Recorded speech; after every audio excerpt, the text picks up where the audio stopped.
सबसे पहले तो अपने तरफ से और यहाँ आए तमाम जम्मू कश्मीर से जो मेरे साथ टूरिज़म और ट्रेड से ताल्लुक़ रखते हुए हमारे साथी हैं और मेरे साथ हुकूमत में जो अफसर यहाँ आए हैं, हम सब की तरफ से आप सब मीडिया के दोस्तों का शुक्रिया।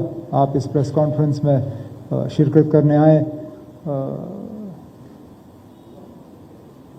अहमदाबाद और गांधीनगर आने का जो हमारा मकसद है वो यही था कि यहाँ पे जो टूरिज़म को लेके टीटीएफ हर साल ऑर्गेनाइज़ किया जाता है, इस साल हमने सोचा कि बढ़ चढ़ के इसमें हिस्सा लेके जम्मू कश्मीर के हवाले से हम टूरिज़म प्रमोशन पे यहाँ पे आके यहाँ बात करें, क्योंकि अगर आप देखें जम्मू कश्मीर के लिए ख़ासकर पिछले 35-40 साल में अगर हम डोमेस्टिक टूरिज़म के हवाले से बात करें तो सबसे अहम जम्मू कश्मीर के लिए टूरिज़म का जो मार्केट है वो महाराष्ट्र है, गुजरात है और वेस्ट बंगाल है। इससे पहले कुछ महीने पहले मैं बम्बई टूरिज़म के प्रमोशन के सिलसिले में आया था वहाँ पे, और लेकिन वो पहलगाम से पहले था। उसके बाद मैं कलकत्ता गया, वहाँ पे भी टीटीएफ में हमने हिस्सा लिया और आज मौका मिला यहाँ आने का। और हम एक ही पैगाम या एक ही यहाँ पे मैसेज लेके आए हैं, वो ये है कि जम्मू कश्मीर टूरिज़म के लिए बंद नहीं है। जम्मू कश्मीर टूरिज़म के लिए खुला है और हम चाहते हैं कि गुजरात से लोग बढ़ चढ़ के जम्मू कश्मीर आएँ और वहाँ की खूबसूरती, वहाँ की मेहमान नवाजी का फ़ायदा लें। गुजरात के टूरिस्ट पहले भी बढ़ चढ़ के वहाँ आए। कल मैं गुजरात के चीफ मिनिस्टर साहब से मिला था और वो भी मुझे बता रहे थे कि एक वक्त ऐसा था जब वो गाड़ी से कश्मीर घूमने के लिए आया करते थे। 3 बार आए हैं और यहाँ से ड्राइव करके गए हैं। और एक बार हमें सुना रहे थे कि लगातार पठानकोट से उन्होंने शुरू किया और बिना रेस्ट किए सिर्फ तेल भरने के लिए गाड़ी रोकी और पठानकोट से सीधा अहमदाबाद आए। तो ये गुजरात और जम्मू कश्मीर का टूरिज़म के हवाले से एक बहुत करीबी रिश्ता है, जिस रिश्ते को हम और मज़बूत करना चाहते हैं। और इस रिश्ते को मज़बूत करने के लिए आज मेरे साथ ये पूरा जो है ट्रेड और अफसरों का डेलीगेशन आया है। और शुरू में मैं इतना ही कहूँगा, मैं जानता हूँ कि कई सारे मुद्दों पे आपके सवाल होंगे और कोशिश की जाएगी कि उन सवालों का हम जवाब दे दें। तो आप who is going to conduct it? कोई नहीं ना, आप खुद ही हाथ ऊपर कर लीजिए, कोशिश आप तक माइक पहुंचा दिया जाएगा और आप अपना सवाल कर लीजिए। एक माइक ये है, ले लीजिए ना, कोई है जो इन तक माइक पहुंचाए? जिनका हाथ ऊपर हो जाता है तो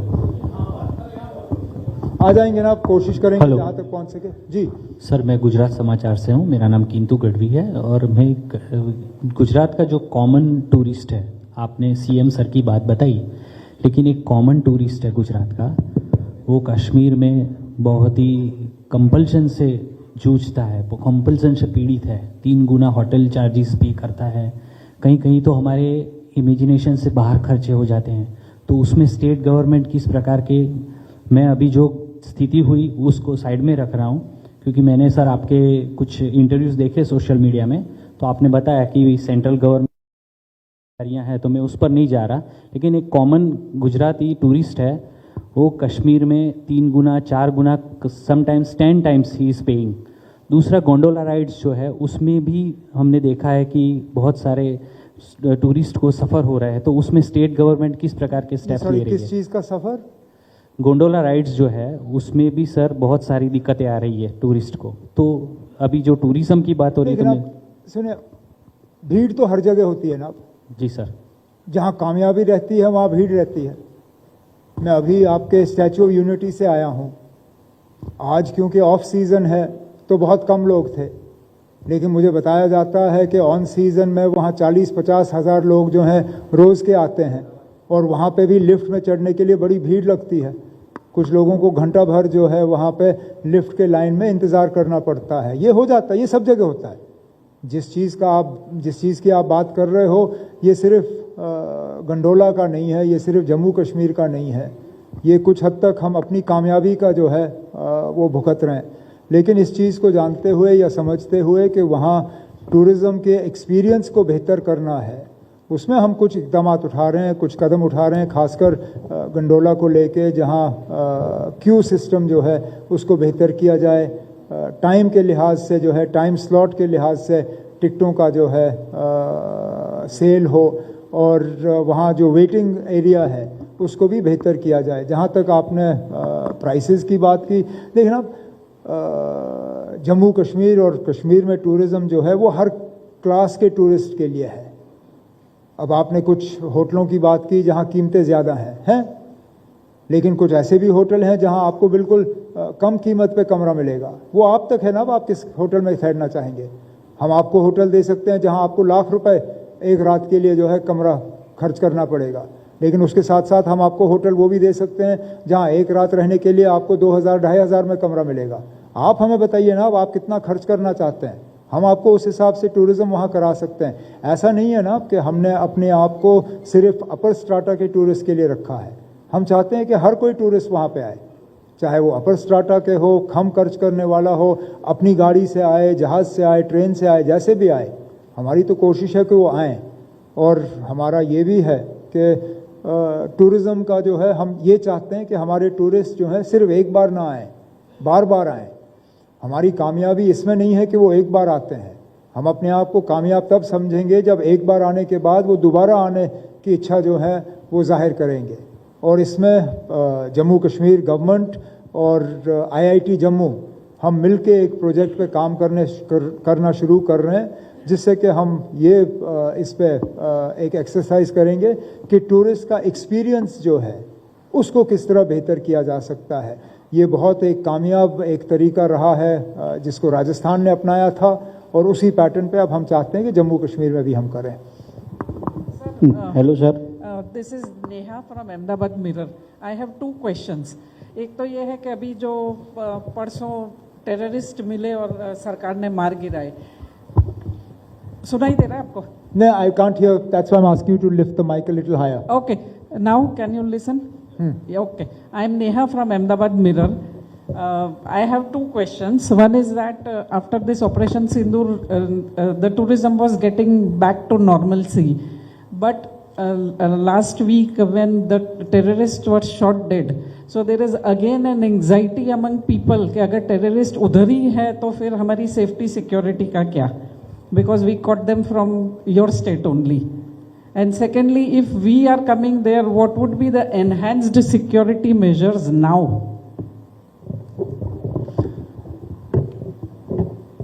You know, surprisingly, you've turned the whole thing around.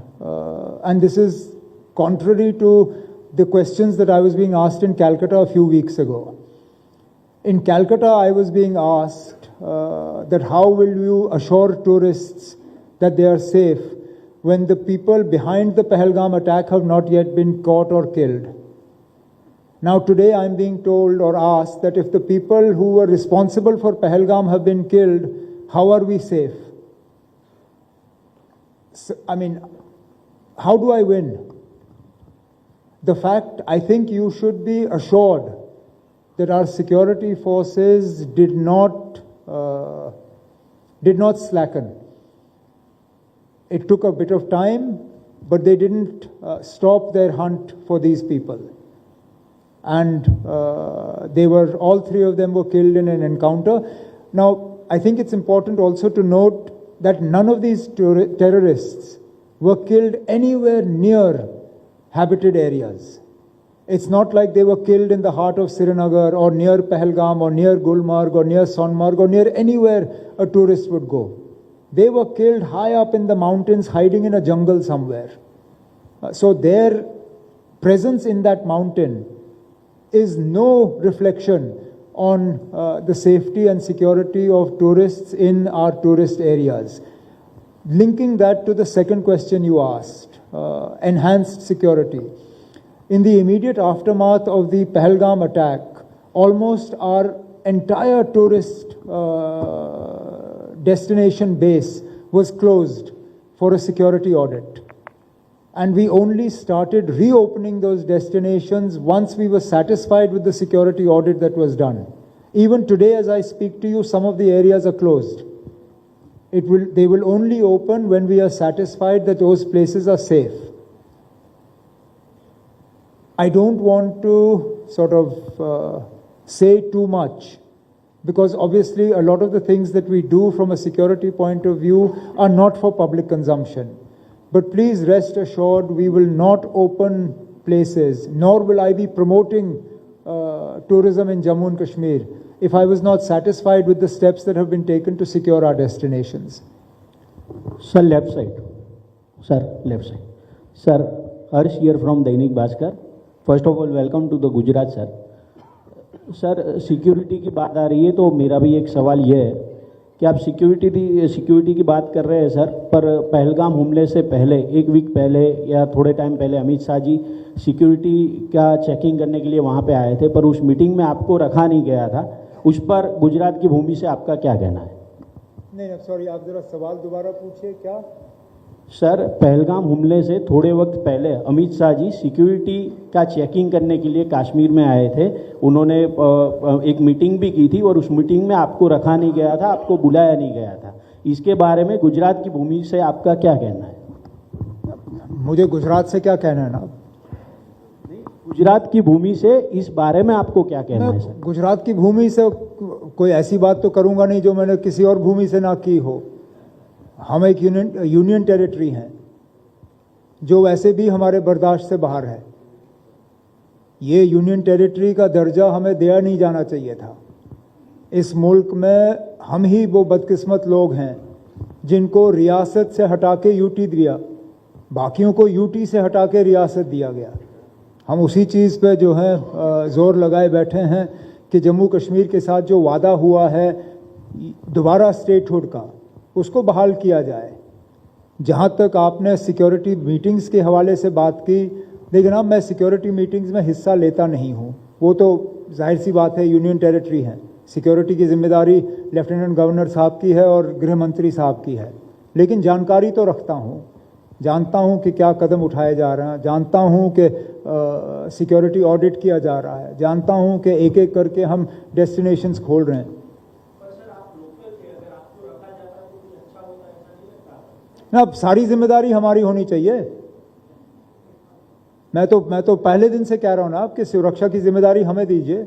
लोगों ने बाकी जिम्मेदारियां हमें दी, इलेक्शन जितवाया हमें, हुकूमत की भागदौड़ हमारे हाथों की, बाकी भी हमें दे दीजिए, हम संभाल लेंगे। और ऐसा भी नहीं है ना कि हम नालायक लोग हैं या हमसे होता नहीं है। जो 6 साल मैंने इससे पहले दिए उसमें आप देख लीजिए जो हमारा ग्राफ रहा, हर साल जो है मिलिटेंसी में कमी आई, हर साल आतंकवादी हमलों में कमी आई, हर साल सिक्योरिटी फोर्सेस के कैजुअलिटीज़ में कमी आई। हमने हालात बेहतर किए, फिर मौका दे दीजिए, फिर बेहतर करेंगे। उमर अब्दुल्ला साहब, मैं सहल कुरैशी, देश लाइव से हियर, इस तरफ जी। जिस तरीके से भारत सरकार ने 370 हटाने के बाद ये कहा कि कश्मीर में पूरे देश के कोई भी लोग जाकर ज़मीन खरीद सकते हैं, तो क्या कुछ डाटा है कितने लोगों ने ज़मीनें वहाँ खरीदी है या अभी भी लोग कुछ खरीदने की कोशिश कर रहे हैं? सरकार के जो दावे हैं उसकी क्या सच्चाई है? दूसरा, मैं ये एक और सवाल आपसे पूछना चाहूँगा। जिस तरीके से देश भर में ये कहा गया कि कश्मीर में देश का कोई भी नागरिक ज़मीन खरीद सकता है, जबकि जहाँ हम गुजरात में बैठे हैं यहाँ पर डिस्टर्ब एरिया एक्ट है, यहाँ पर भी हिंदू मुसलमान एक दूसरे की ज़मीन मकान नहीं खरीद सकते हैं। तो ये दोहरा चरित्र सरकार का लगता है, आप क्या कहेंगे इस पर? ना, दूसरे पे तो मैं कुछ नहीं कहूँगा क्योंकि वो आपकी हुकूमत की पॉलिसी है। आपकी हुकूमत को तय करना है कि उनके लिए क्या चीज़ सही है या क्या गलत है। जहाँ तक आपने मरकज़ी हुकूमत के दावों की बात की, जब वो आपसे इस तरह प्रेस कॉन्फ्रेंस करेंगे तो ये सवाल आप उनसे करिए। ये दावा मैंने नहीं किया ना, दावा उन्होंने किया। अगर उनका दावा सही है तो जब आपको उनसे सवाल करने का मौका मिलेगा आप कर लीजिए और पूछ लीजिएगा उनसे कितने लोगों ने क्या किया, कितने बसे नहीं बसे।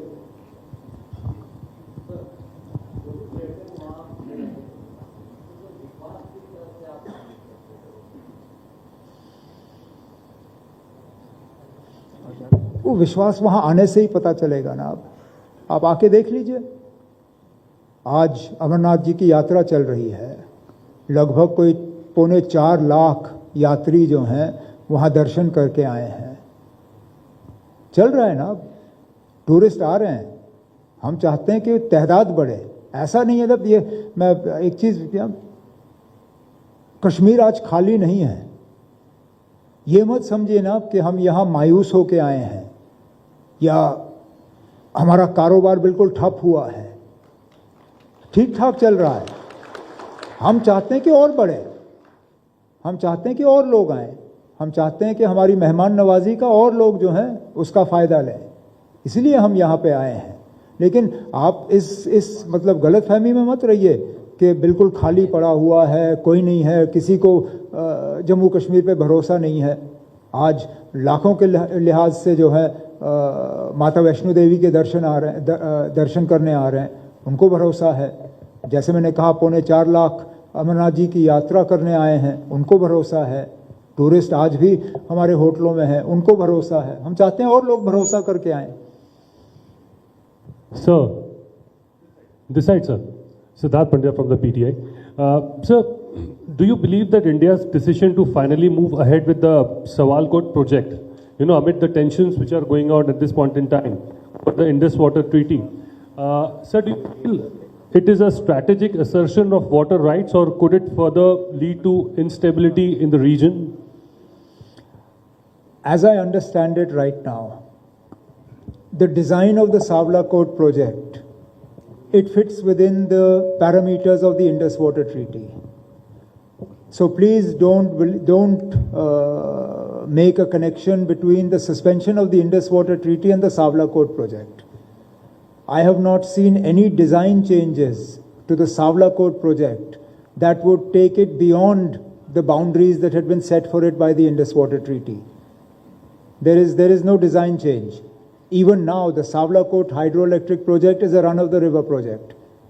It does not store water. And that has been our grouse with the Indus Water Treaty. It has denied us the right to store water for our projects. The design of the Sawalkot power project dates to the 1980s. This is not a new design that has suddenly come up in the last few months. Sir, Parag Dave here from Times of India. मैं ये पूछना चाहता हूँ कि पहलगांव हमले से पहले के कुछ वर्ष देखें हम तो Kashmir tourism was at peak, right? So every year number of tourist were increasing. Pahalgam के बाद तुरंत कितना इफेक्ट हुआ, अभी बैक टू नॉर्मल से कितना कम है?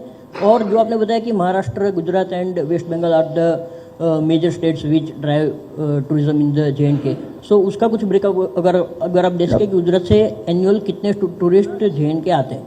अब हम मंथली टूरिस्ट नंबर जो है रिलीज़ नहीं करते, हम साल का जमा करते हैं। तो इस साल के एंड में जब टूरिस्ट नंबर्स हम इकट्ठा करेंगे उस वक्त हम आपको बता पाएंगे कि पहलगाम का कितना असर हुआ। असर तो पड़ा, इससे कोई इनकार नहीं कर सकता, असर तो पड़ा, क्योंकि हमारे पीक सीज़न के शुरू में ही पहलगाम का हमला हुआ और रातों रात जो है खाली हुआ।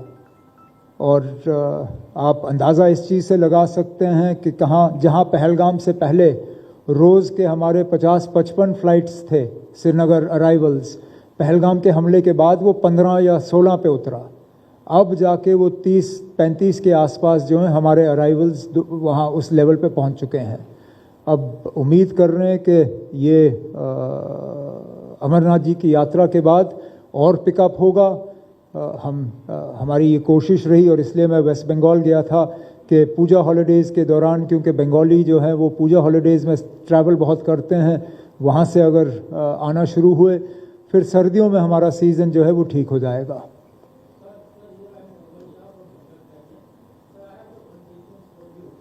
आप अगर माइक पकड़े ना तो मैं आपको सुन पाऊँगा।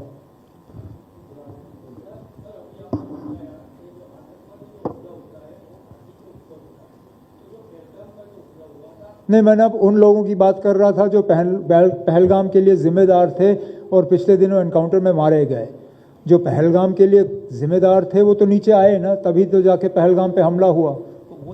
वही मैं पूछ रहा हूँ। हाँ। आप जब बता रहे हैं कि जो भी हमला होता है वो घाटी से ऊपर होता है, घाटी से नीचे नहीं होता है, तो ये जो हमला हुआ ये पहलगाम से, और आपका टूरिज्म कॉर्पोरेशन ने उसका टिकट भी दिया है, वहाँ पे कोई सिक्योरिटी भी नहीं दी। हाँ? आपका टूरिज्म डिपार्टमेंट ने वहाँ पे जाने के लिए टिकट्स भी दिया है इन लोगों को। जो टिकट्स जो रखते हैं आप लोग, टूरिज्म कॉर्पोरेशन जो टिकट रखते हैं, वो टिकट का पैसा भी उन लोगों को दे के गए हैं, और कोई भी जिम्मेदार, कोई भी लश्कर का कोई भी जवान भी वहाँ पे कोई टिकट नहीं था। जहाँ पे ये लोग पहुंचे वहाँ पे कोई टिकट नहीं था। जो भी टूरिस्ट गए थे वो अपने आप ही गए थे। एक सेकंड, अब ये दोनों तरफ से अब आ रहा है क्या? आप एक से आप कोई सवाल पूछ,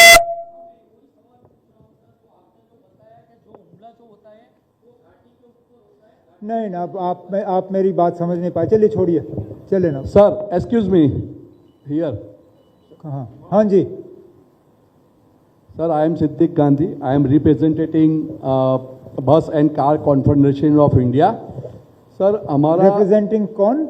बस एंड कार ऑपरेटर्स कॉन्फेडरेशन। आपने ना, this is a press interaction.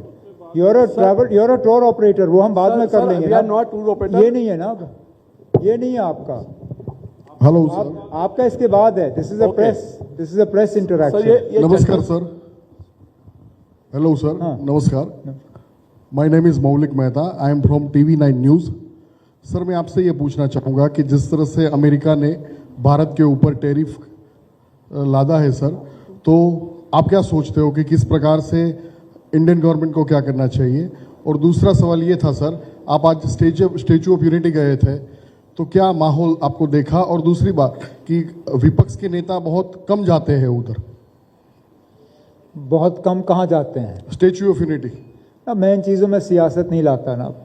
हाँ, बना है, अच्छा है, देखने के लायक है। मैंने देखना पसंद किया। अब इस सब चीज़ में सियासत क्यों ना? सरदार वल्लभ भाई पटेल किसी एक पार्टी के तो थे नहीं, पूरे मुल्क के थे। उनको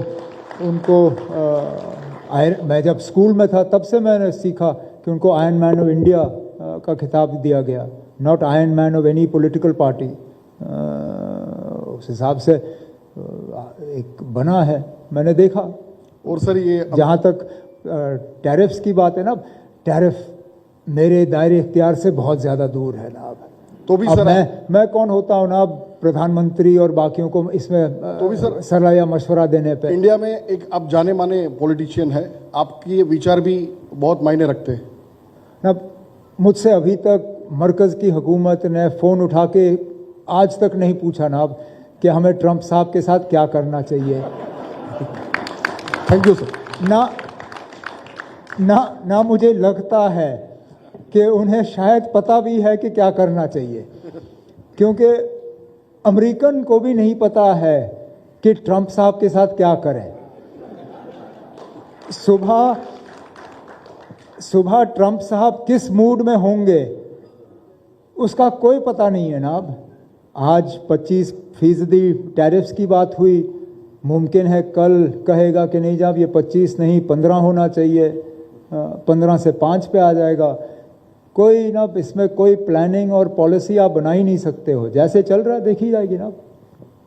सर, आप यहाँ पे आए, हम सब गुजरात के जर्नलिस्ट भी कश्मीर आना चाहते हैं, तो कुछ ऐसा प्रोग्राम भी करिए कि हम सभी गुजरात के जर्नलिस्ट भी आप वहाँ पे आए और थोड़ा आनंद भी करें। चलिए ना, करते हैं कुछ और कुछ।